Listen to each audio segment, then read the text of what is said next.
પેલા કરી હગું હગ પણ પછી જોતા ને અત્યારે જોઈને કરીને ફરી જોય. સમય કેવો આવ્યો છે. એટલે એ સમયમાં લગ્ન આવે ને, જાણે દીકરીનું લગ્ન લખે એટલે એક શ્રીફળ હોય, એમાં થોડા ઘઉં હોય, એમાં 7 પડીકો હોય, 1% હોય અથવા 7% હોય, અને એ વેવાઈના ઘેર મોકલતા કે એ મારા હગા, તારા ઘેર વેત ના હોય તો હું ઘઉં મોકલું છું, ટકો મોકલું છું, ગોળ મોય મેલું છું, તે રાબ કરીને પાજે, પણ તારી આબરૂ નહીં જવા દઈએ અમે.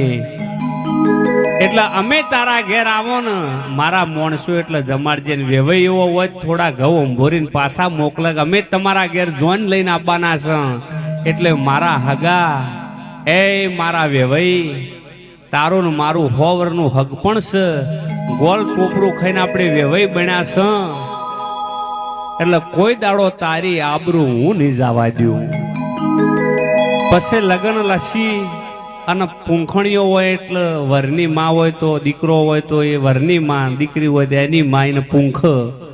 એમાં એક ડોહરું આવે બળદનું, એક રવાયો હોય, એક હોબેલું હોય, એક પછી બાજરીનો ડોકો હોય ને એમાં હોય. જે ઋષિ મુનિઓએ આગળ આપણા વડવોએ જે કર્યું છે ને, બહુ સરસ કર્યું છે. એ જમાનામાં ટેકનોલોજી નથી, પણ એમને કેટલું વિચારીને કર્યું છે, તમે વિચાર કરો. કોઈ માતા નહીં કહેતી કદી એક તમે ઉપવાસ કરજો, પણ તમને શ્રદ્ધા રહે. મંદિર છે ને, તમે દેવ તો વગડે મોનો તો મનાય, પણ મંદિરે જો એટલે તમારા આત્માને એમ થાય કે હું મારી માતાએ આવ્યો, અને તમારો આત્મા રાજી થાય એના માટે મંદિર છે. વેણ વધાવો છે એ ખાલી વિશ્વાસ છે કે મારી માતાએ દોડ આલ્યો, ન તમને ભરોહો હોય તો એ કાયમ ભેળી રહે. એટલે એ પૂંખણીઓ હોય, એટલે એ પૂંખણીઓ છે ને એમાં બહુ સમજવા લાયક છે. એમાં 2 પાસો પેલો મુઠ્ઠીઓ હોય તડતડિયો, એક શેલીનો ને એક ઘઉંના આટાનો.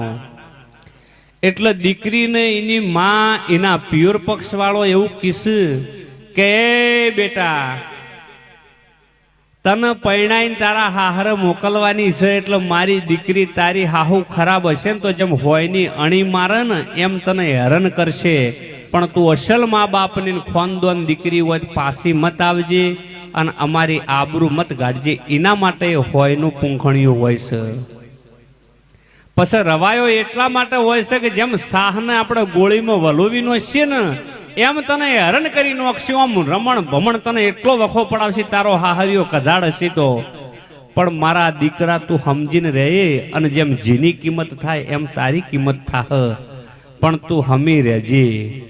અને અમારી આબરૂ, દીકરી ફેરા ફરતી હોય 2 મુઠ્ઠીઓ વાળે, એક મુઠ્ઠીમાં એના બાપની આબરૂ હોય ને એક મુઠ્ઠીમાં પિયોરની, કે મારા મા બાપ હું જીવ્યો ને ત્યાં સુધી મારા પિયોરની કે મારા હાહરાની આબરૂ નહીં જવા દઉં. એટલા માટે દીકરી મુઠ્ઠીઓ વાળીને ફેરા ફરતી એ જમાનાની વાત છે. પછી રવાયો એના ચેડે દોહરું હોય કે મારી દીકરી, હોમે વાળાના ઘેર તારું દુઃખ કદાચ આવે તારા કર્મે, તો બળદ બની અને તારે શેતર શેડવો પડતો, શેતર શેડીને પણ એ ઘેર રેજીને છૂટી મત થાજે. મારા દીકરાને અમારી આબરૂ રાખજે. એના માટે થઈને દોહરું હોય છે. પછી હોબેલું હોય છે કે તને ખોડી નોખે ને જેણી જેણી, તોય પેલા એમ કહેતા કે દીકરી મરી જાય હારી, પણ છૂટી થાય ને ના હારી, એવું આપણા ગંઢિયા કહેતા.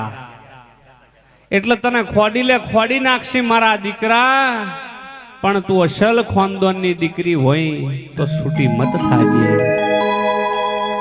પછી ગવોનો તરતડિયો હોય એ ફેરવ કજો આ બોજી મુઠ્ઠી લાખની, અને આટલા બધા વચનો તમને બોધ્યો છે, અને હળી મળીને રહેજો. અને કદાચ ના રહો તો આ શેલીનું તરતડિયું નોખવામાં આવે, ખબર છે? એટલે નોખો એટલે ફેદાઈ જાય. જો કે તમારી મરજી હોય એમ તમે કરજો, ના શેલીનું તરતડિયું ફેદાય એમ ફેદાઈ જાજો. પછી દીકરીને ચોરીમાં ફેરા ફરતી હોય ને એટલે જમણા પગનું ચંપલ કાઢીને એને પજે લગાડવામાં આવે કે દીકરા આજથી તારા જીવનમાં ડુંગરા ચડવાનું ચાલુ થઈ ગયું, ડુંગરા ચડવા પડે ચડીને પણ જીવન પાર પાડજે. અને દીકરીનું વાળાબાનો ટેમ આવે ને, ગમે તેવો બાપ હોય સાહેબ, એના માથે મોત હોય ને બંદૂક કોક ગોળી મારે તેનો બાપ નારવો, પણ આ દુનિયામાં એવો કોઈ બાપ ના હોય પોતાની દીકરીનું વાળાબાનો ટેમ થાય ને એની વશમાં વહુ ના આવે. ગમે એવો બાપ મજબૂત હોય પણ એ દાડે હારી જાય. અને તોય વસ્તી એમ કે ગાડી જાતી હોય કે એના બાપે શું આલ્યું છે. અલ્યા એના બાપે એક કલાકની દીકરી હતી ને 20 વર્ષની કરી, જેને પોતાના જીવના ઘોડે હાચવી, કાળજાનો ટુકડો, કોઈ દાડો એનું માથું ના દુખવા દીધું હોય એવી કરોડો રૂપિયાની તને દીકરી આલી છે. અને વસ્તી તો પુરગત જોવો છે કે એના બાપે તિજોરી આલી કે પલંગ આલ્યો. અલ્યા ભલા માણસ એના બાપે એના કાળજાનો કટકો આલ્યો છે. હા, અને કે દીકરી તું હું છોડીને આવી, એને પિયોર છોડ્યું, એને મા બાપ છોડ્યું, એને બેનપણીઓ છોડી, એને ભાઈ છોડ્યા, એને બુન છોડ્યું, એને તમામ પિયોરનો ઝાડ નેની નેની ગલીઓમાં રમીને મોટી થઈ હોય ગલીઓ છોડી. અને તોય જેના ઘેર હારે જાય માણસ શું કે તું હું છોડીને આવી છે. ભલા માણસ એને છોડ્યું છે એટલું આપણે છોડી ના એક. અને દીકરી હારે હેડવાનો ટેમ થાય એટલે કંકુની થાળી કરવામાં આવે. અને એ થાળીમાં દીકરીના 2 હાથ પલાળી અને બાપના 2 ટોડલી એના પંજા મરાવવામાં આવે. એ પંજા એટલા માટે મરાવ કે મારા માના જણ્યા ભાઈ, બાપના ઘેર જેટલી બાપુજી હોય ને માલ મિલકત હોય એમાંથી મારે તલ ભાર નહીં જોતી. હું 10 ઓગળીએ તને સહી કરીને લસી આલું છું કે ખાલી મારા ઘેર અવસર હોય ને એટલે તું આઈને ઉભો રહે તો હું રાજી. કુંવાસીને લેવાની ભૂખ ના હોય પણ પિયોરનું કૂતરું ભાળી જાય ને તો કુંવાસી રાજી થઈ જાય.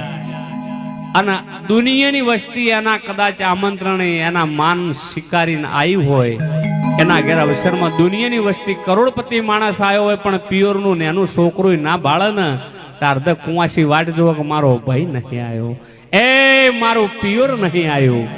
અને પ્યોર એટલો તો કહેવરાય છે કે મારા ભાઈ ખાલી લીલું નાળિયેર લઈને આવશે ને તો એ ઘણું. એટલે એટલા માટે 10 ઓગળીએ કરીને એના પંજા પાડવામાં આવે છે. અને એ જમાનાની વાત છે કે બળદગાડું હોય, કદાચ હેડતા જવાનું હોય અને દીકરી શરમાળ હોય એટલે તરહ લાગે કોઈના પાસે પોણી ના માજીએ કે એટલે ટોપરું ફોડી ગોમના ગોદરે અને એના ખોળામાં ટોપરું આલવામાં આવે કે જો મારા દીકરા તને તરહ લાગે ને તો આ ટોપરાની કળી તારા મૂઢા મિલજે, અમી રહે તને તરહ નહીં લાગે. પણ અત્યારે ટેકનોલોજીનો જમાનો આવ્યો છે સવજી ભાઈ, સંસ્કૃતિ આગળની લાગણીઓ આપણા કંઢિયાના જે કરાર કરેલા લોકો ભૂલી જશે. અત્યારે તો હગું કર્યું હોય 4 દાડા થઈને ફોનમાં કોઈક બબાલ થાય કે પપ્પા મને નથી ગમતું, એના પપ્પાએ પાછા તૈયાર, ચલો બેટા છૂટું કરી દો હળો. ન કે પેલા દીકરી ગમે એવું દુઃખ હોય ને તો પિયોરમાં ના કહેતી કે હું કહે તો મારો મા બાપ મારી ચિંતા કરશે, એવી સમજણ